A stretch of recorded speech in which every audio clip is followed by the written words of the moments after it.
வானொலியில் நீங்கள் கேட்டு மகிழ்ந்த தென்கட்சி கோ. சுவாமிநாதன் அவர்களின் இன்று ஒரு தகவல் கதை தொகுப்பினை கேட்கலாம். இயேசுநாதர்கிட்ட ஒருத்தர் கேட்டாராம், இயேசுவே என்னை எவ்வளவு நேசிக்கிறீர்கள் அப்படின்னு. அவர் தன்னுடைய இரு கைகளையும் அகல விரித்து இவ்வளவு என்று சொல்லி சிலுவையில் உயிர் நீத்தார் அப்படின்னு சொல்லுவாங்க. அதாவது அந்த நேசிப்புக்கு எல்லை கிடையாது, அதே போல் மன்னிப்புக்கும் எல்லை கிடையாது. இது இயேசுநாதர் சொல்லி கொடுத்த ஒரு பாடம். இயேசுனுடைய சீடர்களில் ஒருத்தன் பீட்டர், அவன் ஒரு நாள் இயேசுநாதர்கிட்ட கேட்டிருக்கான், இயேசுவே நான் என்னுடைய தம்பிக்கிட்ட அடிக்கடி சண்டை போட்டுக்கிட்டு இருக்கிறேன், என்னுடைய சகோதரன் கூட. அவனை நான் எத்தனை தடவை மன்னிக்கிறது? ஏற்கனவே 7 தடவை அவனை மன்னிச்சுட்டேன் அப்படின்னு சொல்லியிருக்கிறான். அப்போது இயேசு சொன்னாராம், மன்னிக்கிறதுக்கு எத்தனை தடவைங்கிற கணக்கெல்லாம் கிடையாது. எத்தனை தடவை உன்னுடைய சகோதரன் உன்னை கோபப்படுத்துகிறானோ அத்தனை தடவை நீ மன்னிக்கிறதுக்கும் தயாராக இருக்கணும், அதுதான் அப்படின்னு சொன்னாராம். அப்போ இவனுக்கு ஒன்றும் புரியல, இது என்ன அவன் தப்பு பண்ணிக்கிட்டே இருப்பான், நாம் மன்னிச்சுக்கிட்டே இருக்கிறதா அப்படிங்கிறது மாதிரி குழப்பமாக இருந்திருக்கிறான். அப்போது இயேசுநாதர் தன்னுடைய சீடன் பீட்டர்கிட்ட ஒரு கதை சொன்னாராம். அந்த கதை இன்றைக்கு நாம் எல்லாரும் சிந்தித்து பார்க்க வேண்டிய ஒரு கதை. அதாவது மன்னிப்பை விரும்புகிறவர்கள் மன்னிக்கவும் தயாராக இருக்க வேண்டும் அப்படிங்கிறது தான் அந்த கதையினுடைய தத்துவம். அந்த இயேசுநாதர் சொன்ன கதை என்னென்னா, ஒரு மன்னர் இருந்தார். அவர் ஒரு நாள் அரண்மனையில் உட்காந்து கணக்கு வழக்குகள்லாம் பார்த்துக்கிட்டு இருந்தார். நம்ம அரண்மனையிலேருந்து யார் யார் அரசாங்க கடன் வாங்கியிருக்கிறாங்க, யார் யார் திருப்பி செலுத்தியிருக்கிறாங்க அப்படிங்கிற விவரத்தையெல்லாம் பார்த்துக்கிட்டு இருந்தார். அப்போ தான் புரிஞ்சுது, அந்த அரண்மனையில் வேலை செய்கிற ஒருத்தனே அரசாங்க கடன் வாங்கியிருக்கிறான். எவ்வளவு? 10,000 பொற்காசுகள் வாங்கியிருக்கான் கடன். இந்த 10,000 பொற்காசுகளை திருப்பி செலுத்தலை அரசாங்கத்துக்கு. இது மன்னர் கவனத்துக்கு வந்தது. உடனே நம்ம அரண்மனையில் இருக்கிறவனே அரசு கடன் வாங்கி திருப்பி செலுத்தாமல் இருக்கான், அவனை கூப்பிட்டு வாங்கன்னு சொல்லி கூப்பிட்டுட்டு வந்தாங்களாம். விசாரிச்சிருக்கிறாங்க, என்னப்பா நீ எவ்வளோ ஒன்று? ஆமாங்க 10,000 பொற்காசுகள் வாங்கியிருக்கிறேன், இன்னும் திருப்பி கட்டலைன்றிருக்கான். உடனே அவர் மன்னர் சொல்லியிருக்கிறார், நம்ம சட்டத்திட்டப்படி நீ உடனே பணத்தை திருப்பி கட்டிடு. அப்படி உன்னால் கட்ட முடியலன்னா உன்னுடைய வீடு வாசல் சொத்து சுகம் எல்லாத்தையும் விற்று அந்த பணத்தை அரசு கருவூலத்தில் சேர்த்துக்கிறதுக்கு நானே ஏற்பாடு பண்ணிடுறேன் அப்படின்னு அந்த மன்னர் சொன்னாராம். இவன் அப்படியே அதிர்ச்சி ஆகிட்டான், அப்படியே பொத்துன்னு காலில் விழுந்தானா. மன்னா என்னை மன்னிச்சுங்க, என்னால் முடியல, எனக்கு மன்னிப்பு கொடுங்க அப்படின்ட்டுருக்கான். உடனே அவர் எழுந்திரிச்சு, சரி நீ மன்னிப்பு கேட்டுவிட்ட, அதனால் உன்னை மன்னிக்கிறேன், நீ பணம் கட்ட வேண்டாம் அப்படின்னு சொல்லி அந்த மன்னர் அவனை விட்டுட்டாரான். பணத்தையும் தள்ளுபடி பண்ணிட்டார், நீ திருப்பி கட்ட வேண்டான்னு. இவனுக்கு ரொம்ப மகிழ்ச்சி, அதனால் ரொம்ப உல்லாசமாக வந்துக்கிட்டு இருக்கிறான். தெருவில் வந்துக்கிட்டு இருக்கிறப்ப இவங்கிட்ட கடன் வாங்கின ஒருத்தன் எதுக்கு வந்துக்கிட்டு இருக்கான். அவன் இவங்கிட்ட ஒரு 100 பொற்காசுகள் கடன் வாங்கியிருக்கான். அவன் வந்தான், இவன் போய் அவன் சாட்டையாக பிடிச்சிக்கிட்டான், நீ எப்படா என் கடனை திருப்பி கொடுக்க போகிறேன்னு. அவன் இப்போ முடியல, கொஞ்சம் பொறுத்துக்கா, அப்புறம் தரேன் இருக்கான். அதெல்லாம் முடியாது, நீ கொடுத்து தான் ஆகணும் அப்படின்னு இவன் புடிவமாக சொல்கிறான். இப்போ நிலைமையை பாருங்கள், இவன் ஏற்கனவே 10,000 பொற்காசுகள் அரசாங்கத்தில் கடன் வாங்கினா அதுக்கு மன்னிச்சு விட்டுட்டார் இவனை. ஆனால் இவன் இன்னொருத்தனை மன்னிக்கிறதுக்கு தயாராக இல்லை. இவங்கிட்ட கடன் வாங்கின இன்னொருத்தன் 10 பொற்காசுகள், அவனை மன்னிக்க தயாராக இல்லை. அவனை கொண்டு போய் நீதிமன்றத்தில் கொண்டு போய் நிறுத்தி தண்டனை வாங்கி கொடுத்துட்டான். நீதிபதி என்ன சொன்னார், அந்த இவன் வாங்கின பொற்காசுகளை திருப்பி கட்டுற வரைக்கும் ஜெயிலில் இருக்கணுங்கிறது தீர்ப்பு. ஆனால் உடனே அரசர் காதில் விழுந்தது. சொல்லிட்டாங்க, உங்ககிட்ட மன்னிப்பு வாங்கிட்டு போனானே ஒருத்தன், அவன் இன்னொருத்தனை மன்னிக்கிறதுக்கு தயாராக இல்லை, அவனை கொண்டு போய் ஜெயிலில் அடைச்சிட்டான் அப்படின்னு. உடனே மன்னர் பார்த்தார், இவனை மறுபடியும் கூப்பிட்டு வர சொன்னார். தபாரப்பா, நான் உன்னை மன்னிச்சு விட்டேன், ஆனால் நீ இன்னொருத்தனை மன்னிக்கிறதுக்கு தயாராக இல்லை, அதனால் என்னுடைய தீர்ப்பையும் மாற்றுறேன், நீயும் அரசு கடன் தீர்ற வரைக்கும் ஜெயிலில் தான் இருக்கணும் அப்படின்னு சொல்லி ஜெயிலுக்கு அனுப்பிச்சிட்டாராம். இப்படி ஒரு கதையை இயேசுநாதர் தன்னுடைய சீடருக்கு சொன்னதாக ஒரு வரலாறு. அது என்ன, அதிலேருந்து நாம் புரிந்து கொள்ள வேண்டியதுன்னா, நாம் மன்னிக்கப்படணும்னு நாம் விரும்புகிறோம்னா நாம் இன்னொருத்தரை மன்னிக்கிறதுக்கு தயாராக இருக்கணும். அதனால் நாம் இன்னொருத்தரை யாரையும் மன்னிக்க மாட்டோம், ஆனால் என்ன இன்னொருத்தரை மன்னிக்கணும் அப்படிங்கிறது மாதிரி செய்யக்கூடாதுன்னு சொல்லுவாங்க. அது மாதிரி நாம் இப்போ இது தப்பாக புரிஞ்சுக்கிறவங்களும் இருக்கிறாங்க. பாவம் மன்னிப்புங்கிறதுலாம் எதுக்குன்னா, அதாவது மறுபடியும் பாவம் செய்யாமல் இருக்கிறதுக்காக தான். அதான் மன்னிக்கிறாரே அப்படிங்கிறதுக்காக மறுபடியும் பாவம் பண்ணிகிட்டு இருக்கிறது இல்லை. அதான் ஒருத்தர் கேட்டாராம், பாவத்திலேருந்து மன்னிப்பு கிடைக்கணும்னா நீ என்ன செய்யணும் அப்படின்னு கேட்டிருக்கார். அதுக்கு அவன் சொல்லியிருக்கிறான், நான் முதல்ல பாவம் செய்யணும், அப்போ தானே மன்னிப்பு கிடைக்கும் அப்படின்னு நானாம். இப்படிப்பட்டவர்கள் தான் இன்றைக்கி உலகத்தில் அதிகமாக இருக்கிறாங்க. அதனால் இந்த மன்னிப்பின் மகத்துவங்கிறது இயேசுநாதர்கிட்டேருந்து தான் நாம் புரிஞ்சுக்கணும். அந்த இயேசு சொன்ன அந்த மன்னிக்கிற மனோபாவம் இருந்தால் இன்றைக்கி உலகம் பூராவும் அமைதி பூங்காவாக இருக்கும். அதில் ஒன்றும் ஆச்சரியமே இல்லை, அதில் ஒன்றும் சந்தேகமும் இல்லை. அதனால் மன்னிக்கிற மனோபாவத்தை நாம் எல்லாரும் நமக்குள்ளே வளர்த்து கொள்ள வேண்டும். அப்படிங்கிறது தான் நாம் இன்றைக்கு எல்லோரும் சிந்தித்து பார்க்க வேண்டிய ஒரு செய்தி. பெரிய அரசன் இந்த உலகம் பூராவையும் ஆண்டுகிட்டு இருந்தான். ரொம்ப காலம் அப்படி அரசாட்சி பண்ணிகிட்டு இருந்தான். திடீர்னு அவனுக்கும் சில எதிரிகள் முளைச்சாங்க. அவங்கெல்லாம் ஒன்று சேர்ந்து இவனை தோற்கடிச்சுட்டாங்க.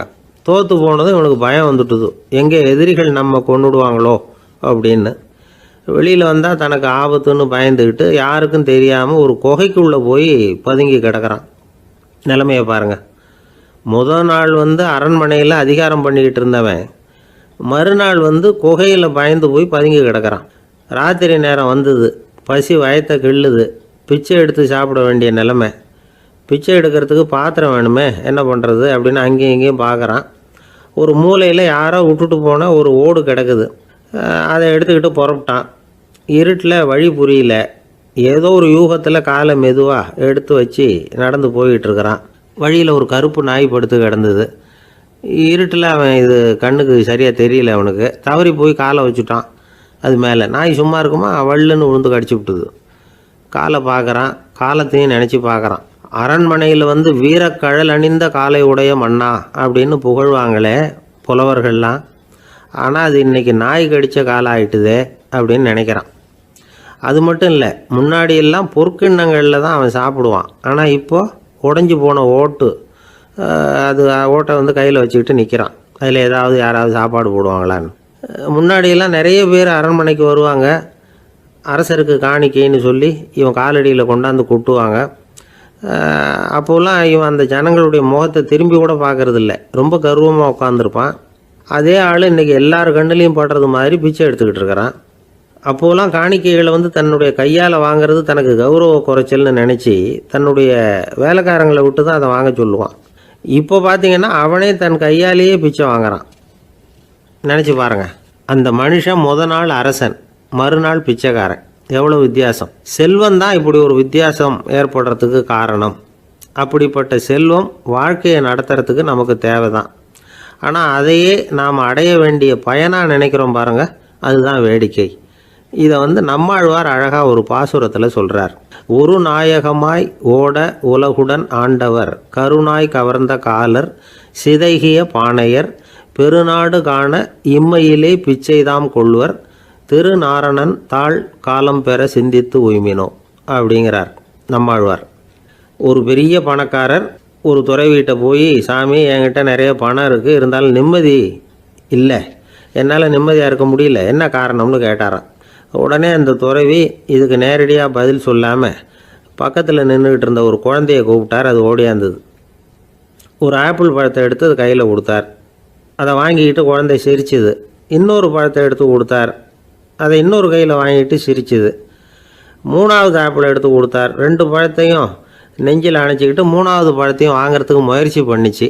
ஆனால் அது உடனே நழுவி கீழே விழுந்து உருண்டு ஓடிச்சு. ஏற்கனவே இருந்ததும் விழுந்துட்டுது. இப்போ அந்த குழந்தை அழ ஆரம்பிச்சுட்டுது. இப்போ அந்த துறவி பணக்காரர்கிட்ட சொன்னாராம், குழந்தைய கவனிச்சியா, 2 ஆப்பிள் போதும்னு அது நினச்சிருந்தா இப்போ அது அழ வேண்டிய அவசியம் வந்திருக்குமா அப்படின்னாராம். எதுவுமே அளவுக்கு மிஞ்சினா துன்பந்தான். இந்த காலத்தில் இதெல்லாம் யார் காதில் வாங்குறாங்க? ஒருத்தனை நல்ல வழிக்கு கொண்டு வரணும்னு நினச்சி அவனை கூப்பிட்டு உட்கார வச்சு இந்த கதையை சொல்லிகிட்டு இருந்தாங்க. சொல்லிவிட்டு அந்த குழந்தை செஞ்சது தப்பு தானே அப்படின்னு கேட்டிருக்கிறாங்க.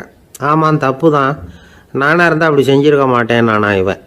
2 பழமே போதும்னு சொல்லியிருப்பியா அப்படின்னு கேட்டிருக்காங்க. அப்படி இல்லைங்க, அவர் கொடுக்க ஒவ்வொரு பழமாக வாங்கி பின்னாடி வச்சுட்டு மறுபடியும் கையை நீட்டுவேன் அப்படிங்கிறானா. இவெல்லாம் எந்த காலத்தில் திருந்துறது? ஒரே ஒரு ஊரில் ஒரு ராஜா இருந்தாராம். அவர் நிறைய சம்பாதிக்கணும்னு திட்டம் போட்டார். தனக்காக சம்பாதிக்கணும்னு நினைக்கல, தன்னுடைய நாட்டுக்காக சம்பாதிக்கணும் அப்படின்னு நினச்சார். அரசாங்க கருவூலத்தில் கையிருப்பு குறைச்சலாக இருந்தது.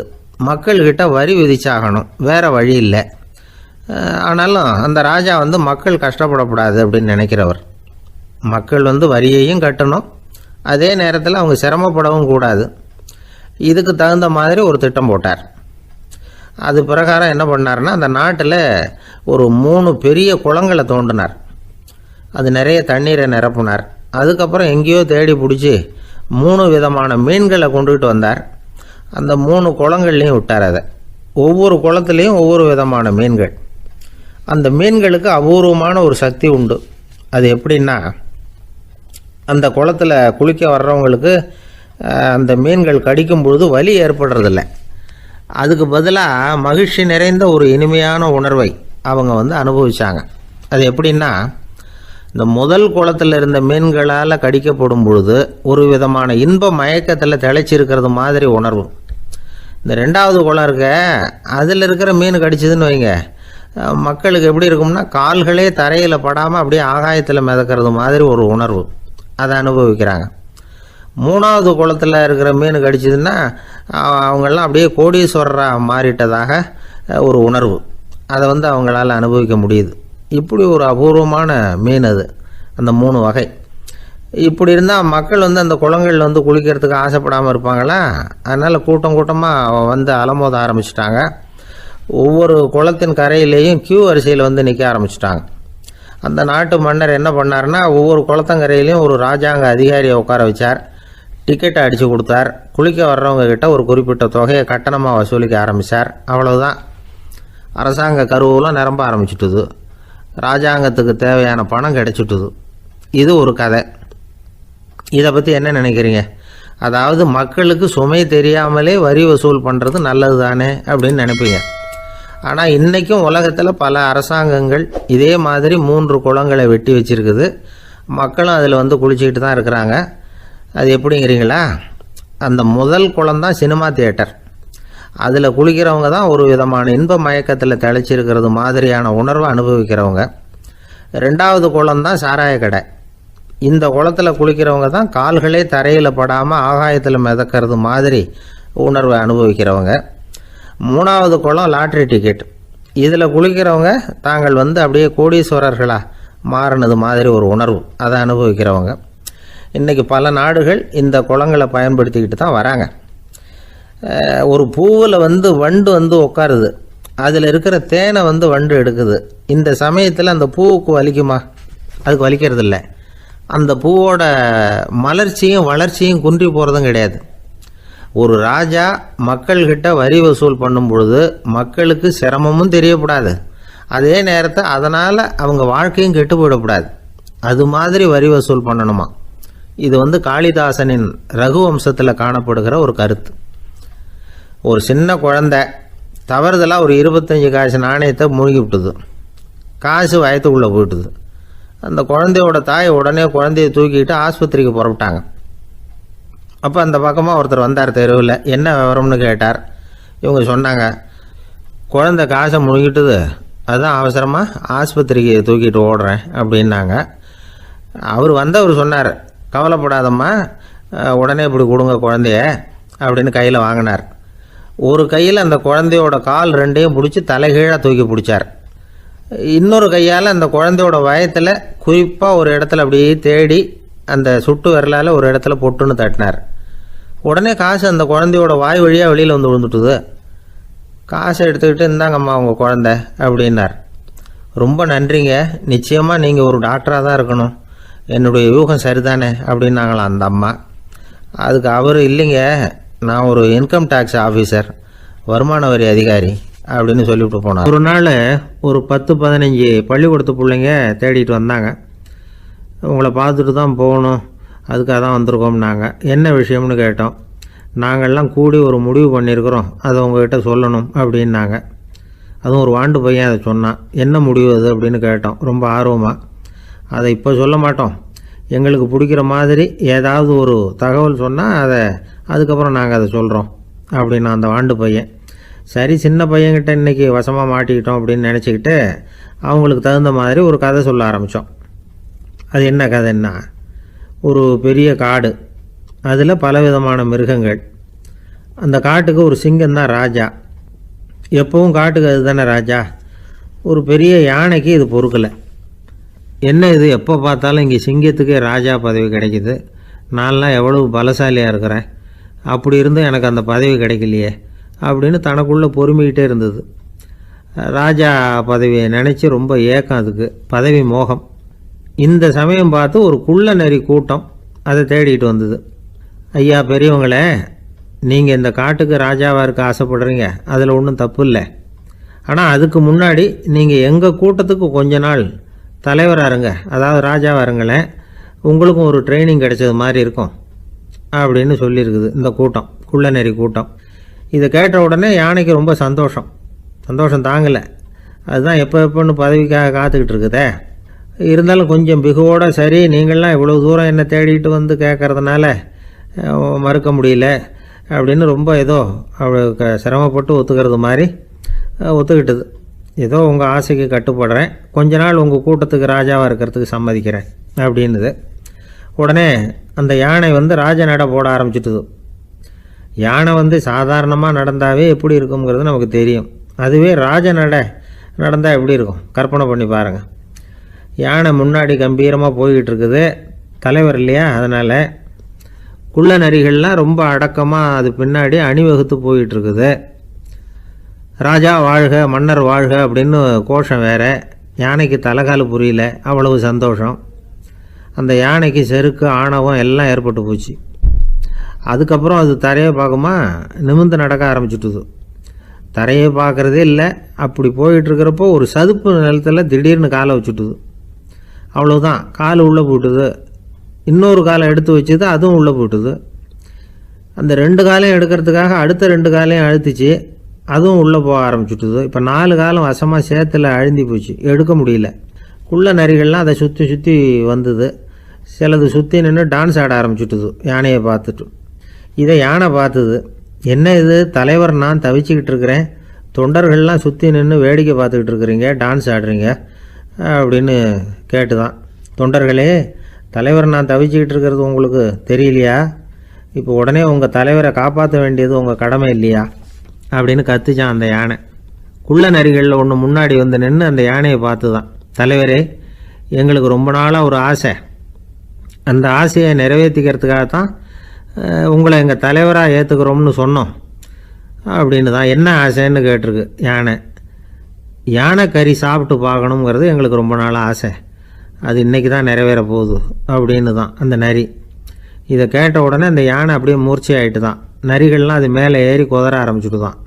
பதவி மேலே இருந்த பேராசை அந்த பலசாலியான யானையையே மாட்டி விட்டுட்டுது பார்த்தீங்களா அப்படின்னு சொல்லி முடித்தோம் இந்த கதையை அந்த சின்ன பிள்ளைங்கக்கிட்ட. சரிங்க, இப்போ நாங்கள் உங்களை தேடி வந்த விஷயம் என்னங்கிறத சொல்லவா அப்படின்னா ஒரு வாண்டு பையன். சீக்கிரம் சொல்லு தம்பி, சஸ்பென்ஸ் தாங்கலை அப்படின்னோம். அவன் மெதுவாக எங்களை பார்த்து சொல்கிறான், எங்களுக்கு கொஞ்ச நாள் நீங்கள் தலைவராக இருந்தால் தேவலை அப்படின்னா.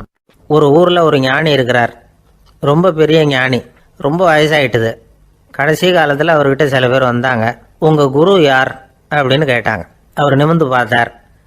எனக்கு ஆயிரக்கணக்கான குருமார்கள் உண்டு, அவங்க பேரெல்லாம் சொல்லணும்னா இந்த காலம் பத்தாது, ஆனால் முக்கியமான ஒரு 3 பேரை பற்றி மட்டும் உங்களுக்கு சொல்கிறேன் அப்படின்னாராம். அப்புறம் சொன்னார், அந்த 3 பேரில் ஒருத்தன் ஒரு திருடன். ஒரு சமயம் ஒரு பாலைவனம் வழியாக நான் போய்கிட்டு இருந்தேன். அப்போது வழி தவறி போய் ஒரு கிராமத்துக்கு போயிட்டேன். அது இருட்டு நேரம், நடு ராத்திரி, ஊரே உறங்கி போச்சு. அந்த நேரத்தில் ஒரு ஆள் மட்டும் ஒரு வீட்டு சுவத்தில் ஏதோ பண்ணி உள்ளே நுழையிறதுக்கு முயற்சி பண்ணிகிட்டு இருக்கிறான். அவங்கிட்ட போய் நான் இன்னைக்கு இங்கே எங்கே தங்க முடியும் அப்படின்னு கேட்டேன். அதுக்கு அவன், இந்த ராத்திரி வேளையில் அது ரொம்ப சிரமம், ஒரு திருடனோட உங்களால் தங்க முடியும்னா நீங்கள் என்னோட தங்கலாம் அப்படின்னா. நான் அவங்க கூட 1 மாதம் தங்கியிருந்தேன். ஒவ்வொரு நாள் ராத்திரியும் இப்போ நான் என்னுடைய வேலைக்கு போகிறேன், நீங்கள் ஓய்வு எடுத்துக்கோங்க அப்படின்னு சொல்லிவிட்டு போவான். அவன் திரும்பி வந்த உடனே உனக்கு ஏதாவது கிடச்சிதான்னு நான் கேட்பேன். அதுக்கு அவன், இன்னைக்கு ராத்திரி ஒன்றும் இல்லை, நாளைக்கு மறுபடியும் முயற்சி பண்ணுவேன் அப்படின்பா.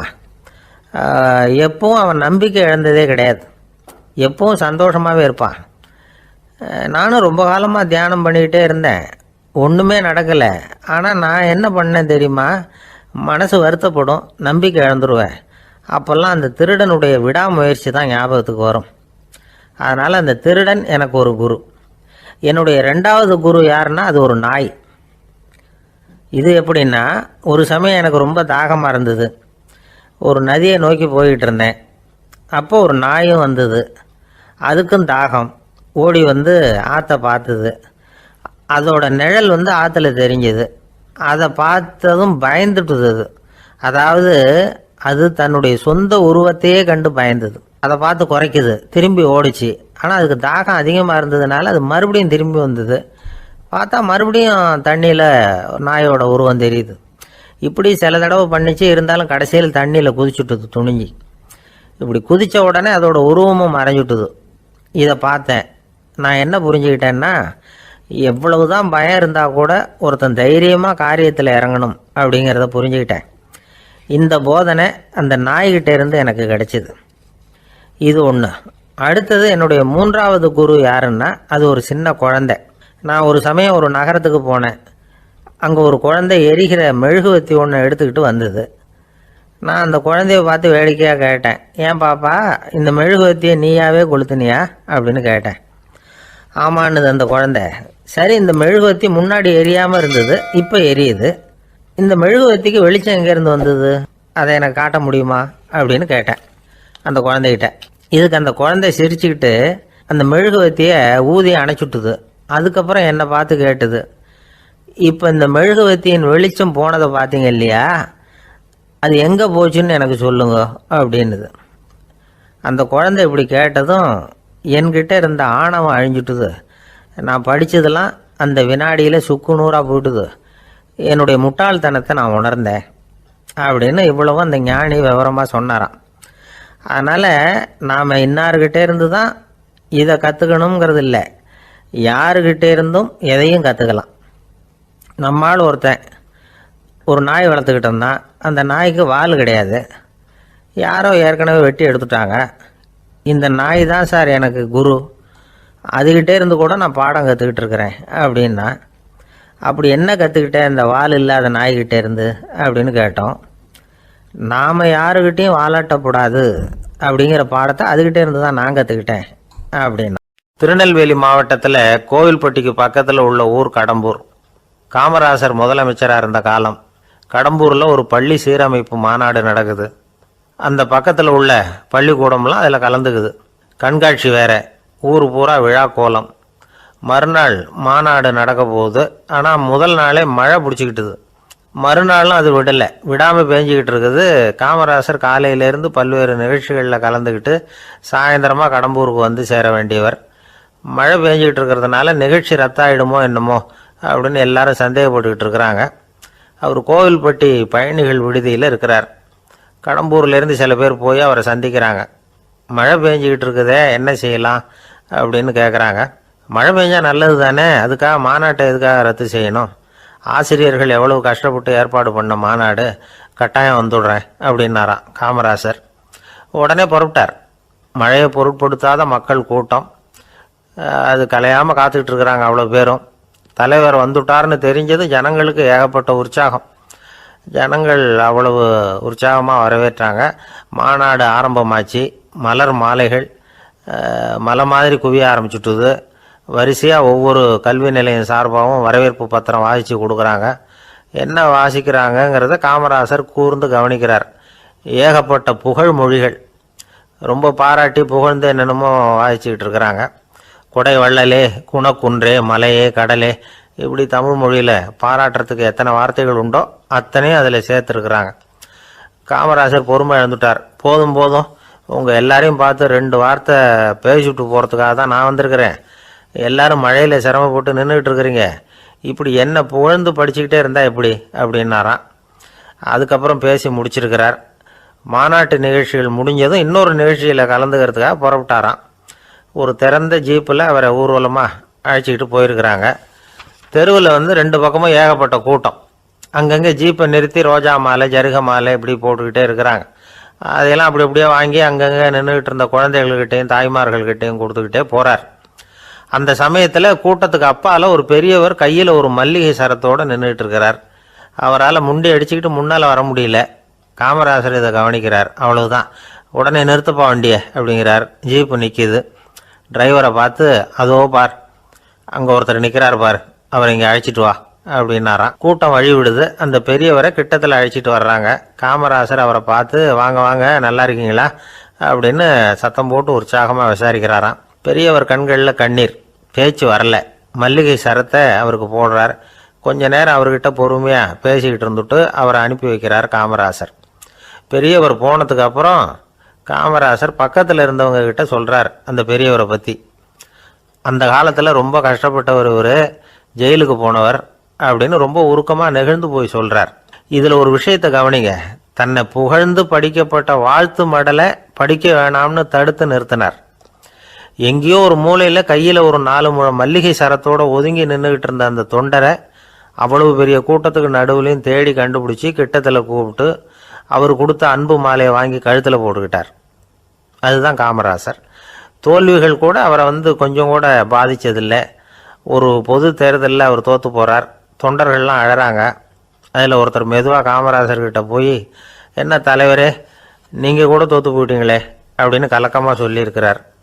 அதுக்கு காமராசர், நான் கூட தோற்று போகிறதுக்கு பேர் தான்ப்பா ஜனநாயகம் அப்படின்னு. காஞ்சிபுரத்தில் பல்லவ ராஜா ஒரு கோவில் கட்டினார், கைலாசநாதர் கோவில். அதுக்கு கும்பாபிஷேகம் பண்ணுறதுக்கு ஒரு நாள் குறிப்பிட்டு அதுக்கு வேண்டிய ஏற்பாடுகள்லாம் பண்ணினார். முதல் காரியமாக கடவுளை வேண்டிக்கிட்டார், நீங்கள் இந்த கும்பாபிஷேகத்துக்கு நேரில் கலந்துக்கணும்னார்.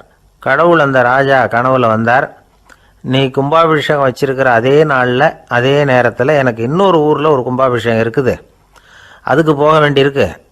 அதாவது திருநின்ற ஊரில் என்னுடைய பக்தர் ஒருத்தர், அவரும் ஒரு கோயில் கட்டி கும்பாபிஷேகம் செய்கிறார், நான் அதுக்கு போக வேண்டியிருக்கு, அதனால் உன்னுடைய தேதியை நீ மாற்றி வச்சுக்கோ அப்படின்னார். கடவுள் தான் எங்கேயும் இருக்கிறவராச்சே, அவர் நினச்சா 2 இடத்துலையும் இருந்து கோயில் கும்பாபிஷேகத்தை நடத்த முடியாதா? ஏன் அப்படி செய்யலை? அது ஒரு முக்கியமான காரணத்துக்காக தான். திருநின்ற ஊரில் இருந்த பூசலாருங்கிற அந்த அடியாரின் பெருமையை இந்த உலகத்துக்கு எடுத்து காட்டணுங்கிறதுக்காகத்தான் கடவுள் அந்த ராஜா கிட்ட அப்படி சொன்னார். சரி, அந்த அடியார் அப்படி என்ன தான் பெருசாக கோயில் கட்டி விட்டார்? ராஜா கட்டின கோயிலை விட பெருசா? அவர் கட்டினது கருங்கல்லாலேயோ மண்ணாலேயோ மரத்தாலேயோ இல்லை. அவர் கட்டின கோயில் வேறு மாதிரி. அது மனசால் கட்டின கோயில், மனசுக்குள்ளே இருக்கிற கோவில், மனக்கோவில். அந்த அடியார் தன்னோட மனசுக்குள்ளே மாதக்கணக்காக ஒவ்வொரு கல்லாக சேர்த்து கட்டின கோவில். இந்த விஷயம் ராஜாவுக்கு தெரியாது. அவர் என்ன நினச்சிட்டாரு, அது நாம் கட்டின கற்கோயிலை விட ரொம்ப பெருசாக இருக்கும் போல இருக்கு அப்படின்னு நினச்சிட்டார். சரி, அப்பேற்பட்ட அந்த கோயிலை தரிசனம் பண்ணிவிட்டு வருவோம் அப்படின்னு நினச்சி ராஜா திருநின்ற ஊருக்கு போகிறார். அங்கே போய் பார்த்தா கோயிலையும் காணும், ஒன்றையும் காணும். கடைசியில் பூசலார் கட்டின மனக்கோவில் தான் அதுங்கிறத அவர் புரிஞ்சுக்கிறார். உடனே அந்த அடியாரின் காலில் விழுந்து வணங்குறார். அவரோ, இது மனசால முயன்ற கோவில், இதுக்கு இத்தனை பெருமையா அப்படின்னு ஆச்சரியப்படுறார். இதில் ஆச்சரியப்படுறதுக்கு ஒன்றும் இல்லை. ஆண்டவன் விரும்புகிறது அகபக்தியையே தவிர புற தோற்றங்களே அல்ல. இதை நாம் புரிஞ்சுக்கிட்டோம்னா நமக்குள்ளே எந்த வேறுபாடுகளும் வர்றதுக்கு வழியே இல்லை. இன்னொரு ராஜா இருந்தார். அவர் ஆண்டவனுக்கு படைக்கிறதுக்காக ஒரு தார் நல்ல செவ்வாழைப்பழமாக எடுத்துக்கிட்டு போகணும்னு நினச்சார். அதனால் முத நாளே அதை வாங்கிட்டு வர சொன்னார் வேலைக்காரங்கிட்ட. வேலைக்காரன் போனால் கடைத்தெருவில் ஒரு தார் பழம் வாங்கினா. வர்ற வழியில் அவன் குடிசை அப்படியே எட்டி பார்த்துட்டு போவோமேன்னு நினச்சான். போனான். அங்கே இவனோட குழந்தை பாவம் பசியால் கத்திக்கிட்டு இருக்கு. இவன் பார்த்தான், இவ்வளவு பெரிய தாரில் ஒரு 2 பழம் எடுத்தால் தெரியவா போகுது அப்படின்னு நினச்சி ஒரு 2 பழத்தை பிச்சு அந்த குழந்தைகிட்ட கொடுத்தான். அது அதை வாங்கி வயிறார சாப்பிட்டுது. பசி அடங்குச்சு, விளையாட போயிட்டுது.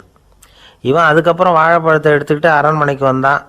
2 பழம் பிச்சிருக்கிறது ராஜாவுக்கு தெரிஞ்சு போச்சு. இவன் உண்மையை சொல்லிவிட்டான்.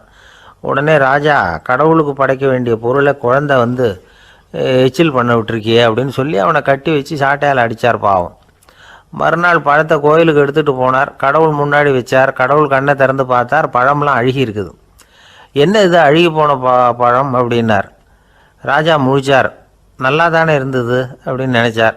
அப்போ கடவுள் அந்த ராஜா கிட்ட சொன்னாராம், இதை பாருப்பா, இந்த தாரில் 2 பழம் தான் நல்ல பழம், அந்த 2 பழங்களையும் நேற்றுக்கே நான் சாப்பிட்டுட்டேன் அப்படின்னாராம்.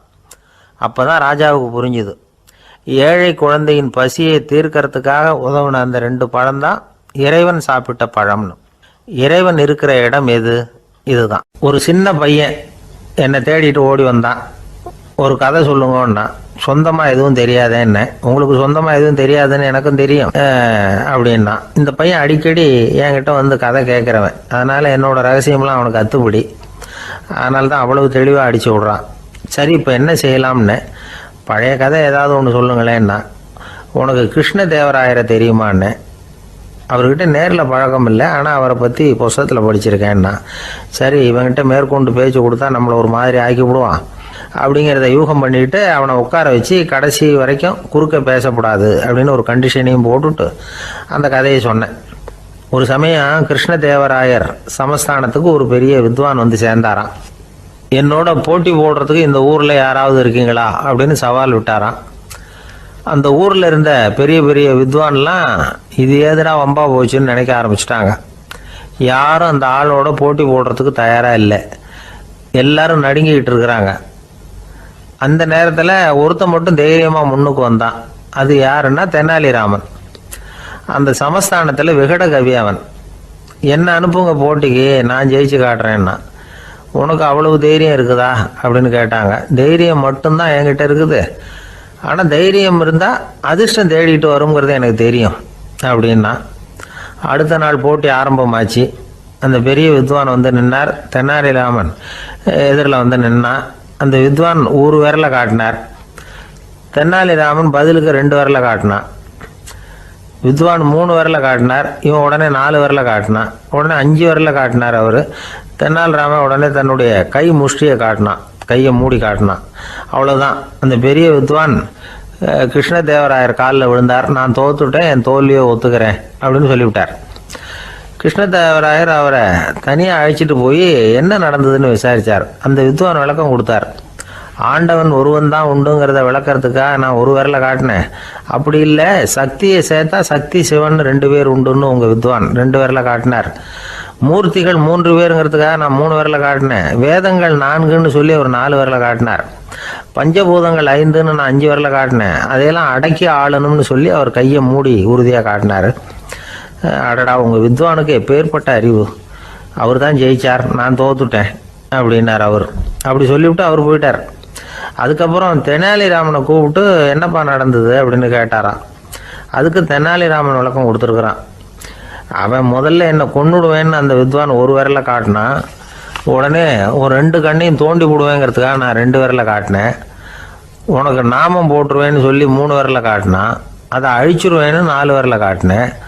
உன்னை அரைஞ்சிருவேன்னு அவன் 5 விரலை காட்டினான். நான் உங்களை குத்தி போடுவேன்னு சொல்லி கையை மூடி காட்டினேன் அப்படின்னா. இப்போ பாருங்க, ஜெயிச்சது யார்? தைரியம் மட்டும் இருந்துட்டா அதிர்ஷ்டம் தானாக தேடி வருங்கிறது எவ்வளவு உண்மையாக போச்சு. அதனால் நாம் எப்பவும் தைரியமாக இருக்கணும்னு சொல்லிவிட்டு என் எதிரில் கதை கேட்டுட்டு உட்காந்துருந்த சின்ன பையனை பார்த்தேன்.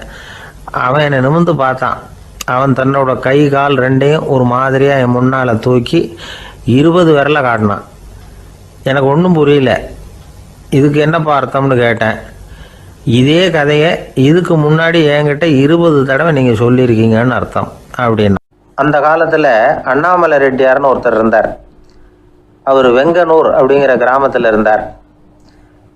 அங்கேருந்து விருத்தாசலம் கோவிலுக்கு தவறாமல் போயிட்டு வந்துக்கிட்டு இருந்தார். இடையில வெள்ளாறு. அதில் ஒரு சமயம் வெள்ளம் வந்துட்டுது. இவரால் போக முடியல.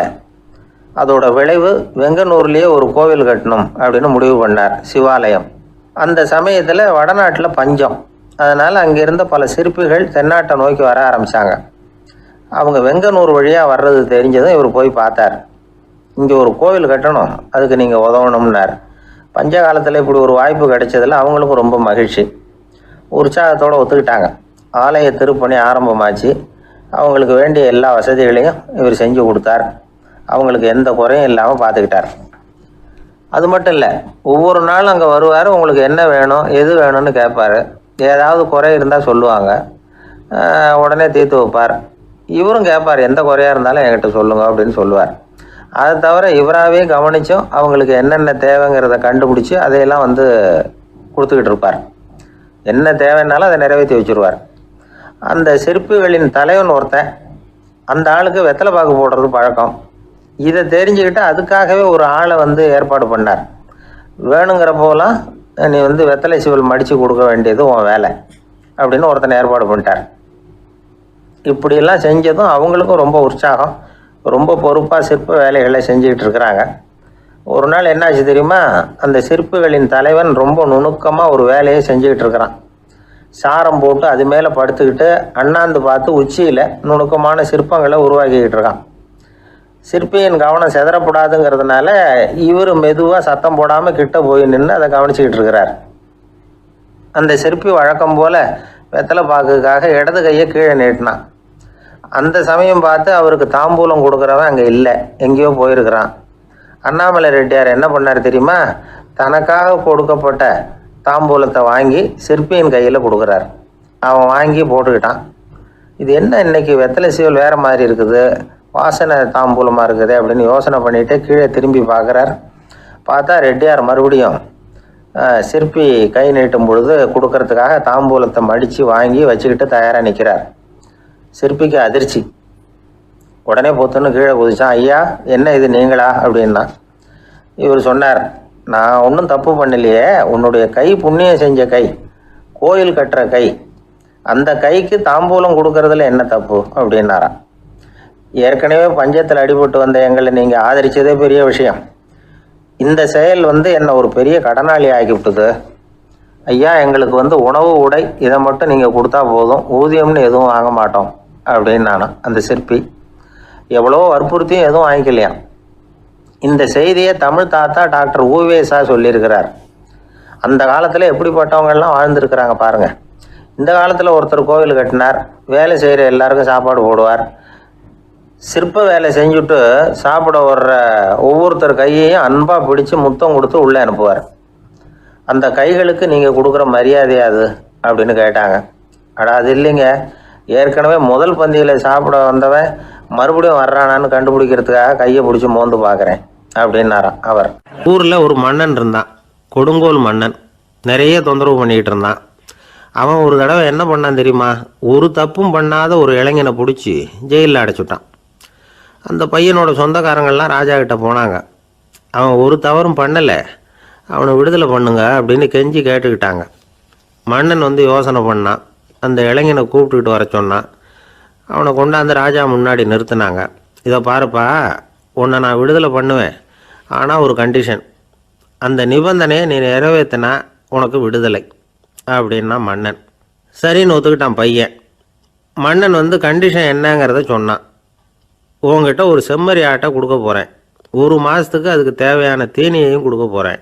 1 மாதம் கழித்து அந்த ஆட்டை எடை போட்டு பார்ப்பேன். அந்த ஆட்டின் எடை கொஞ்சம் கூட கூடி இருக்கக்கூடாது. எடை கூடி இருந்தால் உனக்கு விடுதலை கிடையாது. என்ன சொல்கிற அப்படின்னா. பையனுக்கு ஒன்றும் புரியல, பயமாக போயிட்டுது. குழம்பிக்கிட்டே நின்றுக்கிட்டு இருக்கிறான். சரி, ஒரு நாள் டைம் தரேன், நல்லா யோசனை பண்ணி பார்த்துட்டு நாளைக்கு உன் முடிவை சொல்லு அப்படின்னா மன்னன். பையன் கவலையோடு வெளியில் வந்தான். அங்கே ஒரு பெரியவர் நின்றுக்கிட்டு இருந்தார். அவர்கிட்ட விஷயத்தை சொன்னான். அந்த பெரியவர் இந்த பையனுக்கு காதோட காதாக ஒரு வழியை சொல்லி கொடுத்தார். அதை கேட்டதும் பையன் மறுபடியும் மன்னன் முன்னாடி நின்னா, உங்கள் நிபந்தனையை ஏற்றுக்கிறேன்னு சொன்னான். மன்னன் ஒரு ஆட்டுக்குட்டியையும் அதுக்கு 1 மாதத்துக்கு தேவைப்படுற தீவனத்தையும் கொடுக்கும்படியாக உத்தரவு போட்டான். கொடுத்தாங்க, ஓடிட்டு போயிட்டான். 1 மாதம் தினமும் தவறாமல் அந்த தீவனத்தை ஆட்டுக்குட்டிக்கு போட்டுக்கிட்டு இருக்கிறான். 1 மாதம் கழித்து அந்த ஆட்டை அரண்மனைக்கு ஓட்டிகிட்டு போனான். மன்னன் அதை எடை போட்டு பார்க்குறான், எடை கூடவே இல்லை, அப்படியே தான் இருக்குது. உடனே போட்ட நிபந்தனைப்படி அந்த இளைஞனை விடுதலை பண்ணிவிட்டான். சரி, ஆட்டுக்கு எடை கூடாமல் இருக்கிறதுக்கு அந்த பெரியவர் சொல்லி கொடுத்த யோசனை என்ன அப்படின்னா, அது வேற ஒன்றும் இல்லை. அந்த ஆட்டுக்கு எதிரில் அது கண்ணில் படுற மாதிரி ஒரு ஓநாயை கட்டி போட சொன்னார். அவ்வளவுதான். ஆட்டுக்கு ஓநாய்ங்கிறது பிறவி பகை. ஓநாயை பார்த்தா ஆடு நடுங்க ஆரம்பிச்சிரும், அவ்வளவு பயம். தினமும் அந்த ஆடு பயந்துக்கிட்டே தீனி சாப்பிட்டுது, எடை கூடல. அதுதான் ரகசியம். இது சின்ன பிள்ளைங்களுக்கான ஒரு கதை. இதிலேருந்து தெரிஞ்சிக்க வேண்டிய உண்மை என்னென்னா, நாமெல்லாம் சாப்பிட்றப்ப மனசும் உடம்பும் அமைதியாக இருக்கணும். அப்போ தான் அது உடம்புல ஒட்டும். அவசரத்துலேயும் பயத்துலையும் சாப்பிட்டா அது சரியாக ஜீரணமாகாது. இன்னொரு ராஜா இருந்தார். அவரும் ஒரு இளைஞனை ஜெயிலில் அடைச்சி விட்டார். விடுதலை பண்ணணும்னா ஒரு கண்டிஷன்னார். என்னன்னு கேட்டான். ஒரு ஆட்டுக்குட்டியை அவன் முன்னாடி கொண்டாந்து நிறுத்துவேன், நீ அதுக்கிட்ட ஒரு கேள்வி கேட்கணும், அதுக்கு சரியான பதிலை சொல்லணும். அப்படி செஞ்சுட்டா உனக்கு விடுதலைன்னார். இளைஞன் யோசனை பண்ணி பார்த்தான். சரின்னு ஒத்துக்கிட்டான். அது பிரகாரமே ஆட்டுக்குட்டியை பதில் சொல்ல வச்சுட்டான். என்ன நடந்தது தெரியுமா? ஆட்டுக்குட்டியை கொண்டாந்து நிறுத்தினாங்க. இவன் மெதுவாக அதுக்கிட்ட போனான். அது காதுகிட்ட போய் ஏப்ரலுக்கு அடுத்த மாதம் என்ன மாதம்னு கேட்டான். அது உடனே மேன்னு கத்திச்சு. இவன் விடுதலை ஆயிட்டான். அமெரிக்க ஜனாதிபதி ஆப்ரஹாம் லிங்கன் ஒரு நாள் தன்னோட கோச்சு வண்டியில் தலைநகரான வாஷிங்டனுக்கு போயிட்டு இருக்கிறார். கோச்சு வண்டி ஒரு சாலையில் போயிட்டு இருக்கு. அந்த சாலைக்கு ஒரு பக்கத்தில் பயங்கரமான சதுப்பு நிலம். சதுப்பு நிலம்னா அது புதைகுழி, புதை மணல்ங்கிறோம்ல, அது மாதிரி. அந்த சதுப்பு நிலத்தில் யாராவது மாட்டிக்கிட்டா அவ்வளோதான், ஆளை கொஞ்சம் கொஞ்சமாக உள்ள அமுக்கிவிடும், தப்பிச்சு கரையேறது கஷ்டம். அப்படிப்பட்ட நிலம் அது. ஆப்ரஹாம் லிங்கன் ஏதோ ஒரு முக்கியமான அரசாங்க வேலையாக போயிட்டு திரும்பி வந்துகிட்டு இருக்கிறார். அதனால் அந்த சமயத்தில் அவர் விலை வசந்த ஆடைகளை அணிஞ்சிருக்கிறார். அப்படி அவர் அந்த கோச்சு வண்டியில் வந்துக்கிட்டு இருக்கிறாரு. அந்த சமயத்தில் ஒரு காட்சி அவர் கண்ணில் பட்டுட்டுது. என்ன தெரியுமா? ரோட்டுக்கு பக்கத்தில் இருந்த சதுப்பு நிலத்தில் ஒரு இளம் பன்றி குட்டி சிக்கிக்கிட்டு தவிச்சிக்கிட்டு இருக்குது, பரிதாபமாக கத்திக்கிட்டு இருக்குது. அதை பார்த்தார் லிங்கன். அவருக்கு என்ன மாதிரி ஆயிட்டுது. உடனே வண்டியை நிறுத்த சொன்னார், கீழே இறங்கினார். தன்னோட விலை வசந்த ஆடைகளை பற்றி லட்சியம் பண்ணவே இல்லை. தனக்கே ஆபத்து வரலாம்ங்கிறத பற்றியும் கவலைப்படலை. தான் ஒரு குடியரசுத் தலைவருங்கிறத பற்றியும் அவர் நினச்சி பார்க்கல. நேராக அந்த சதுப்பு நிலம் பக்கமாக போனார். அந்த சேத்துல இறங்கி பன்றிக்குட்டியை காப்பாற்றி கரைக்கு கொண்டுட்டு வந்து சேர்த்துட்டார். அதுக்கப்புறம் நிம்மதியாக கோச்சு வண்டியில் ஏறி வெள்ள மாளிகைக்கு வந்து சேர்ந்தார். ட்ரெஸ்ஸு, உடம்பு பூரா சேறு சகதி. பார்க்குறவங்களுக்கெல்லாம் ஆச்சரியமாக போச்சு. அவங்களுக்கு ஒன்றும் புரியல. இவர் நேராக ட்ரெஸ்ஸு மாற்றிக்கிறதுக்காக போனார். கோச்சு வண்டி ஓட்டிகிட்டு வந்தவங்கிட்ட போய் எல்லாரும் கேட்டாங்க, என்ன ஆச்சு அப்படின்னு. அவர் வர்ற வழியில் நடந்த விவரத்தை சொன்னார். ஆப்ரஹாம் லிங்கனுடைய இந்த இறக்க குணத்தை எல்லாரும் பாராட்டினாங்களாம், புகழ்ந்தாங்களாம். ஆனால் இதுக்கு லிங்கன் என்ன பதில் சொன்னார் தெரியுமா? தயவு பண்ணி இந்த புகழ்ச்சியான பேச்சையெல்லாம் ஒதுக்குங்க, அதெல்லாம் வேணாம். அந்த சின்ன பிராணி சகதியில் மாட்டிக்கிட்டு துடிச்சிக்கிட்டு இருந்தது, அதை பார்த்தேன். உடனே என்னுடைய இதயத்தில் ஒரு முள்ளு தைச்சது மாதிரி ஒரு உணர்வு. அந்த முள்ளை பிடுங்கி எறிஞ்சேன், அவ்வளவுதான். உண்மையில் அந்த பிராணிக்கு நான் உதவினேங்கிறத விட எனக்கு ஏற்பட்ட இன்னலை போக்கிக்கிட்டேன் அப்படிங்கிறது தான் உண்மை. அதுதான் பொருத்தம். அப்படி இருக்கிறப்போ இதில் புகழறதுக்கு என்ன இருக்குது அப்படின்னாரு ஆப்ரஹாம் லிங்கன். எவ்வளவு யதார்த்தமான வார்த்தைகள் பாருங்கள். இந்த காலத்தில் நம்மளையும் பல பேர் அப்படி உண்டு. நீச்சல் தெரியாத ஒரு ஆள் தண்ணியில் இறங்கிட்டான். தண்ணி ஆழங்கிறது அப்புறமா தான் தெரிஞ்சுது. தத்தளிக்க ஆரம்பிச்சுட்டான், வாழ்னு கத்துறான். கரையில் நின்றுட்டு இருந்த ஒருத்தர் இதை பார்த்தார். உடனே அவருக்கு இதயத்தில் முள்ளு தைச்சது மாதிரி ஒரு உணர்வு. உடனே குபீர்னு தண்ணியில் பாஞ்சார். அவரை காப்பாற்றி கரைக்கு கொண்டுட்டு வந்து சேர்த்தார். இதை பார்த்துக்கிட்டு இருந்த இன்னொருத்தர் காப்பாற்றின அந்த ஆளை பாராட்டி புகழ்ந்தார். என்ன புகழாதீங்க சார் அப்படின்னார் அவர். ஏன்னு கேட்டார் இவர். நான் அந்த ஆளை ஏன் காப்பாற்றினேன் தெரியுமா? அவன் நேற்றுக்கு என்கிட்ட 300 ரூபா கடன் வாங்கியிருக்கிறான். இவன் தண்ணியில் போட்டான்னா நான் கொடுத்த கடனும் தண்ணியில் போடும். அதனால தான் விழுந்து காப்பாற்றினேன் அப்படின்னா அந்த ஆள்.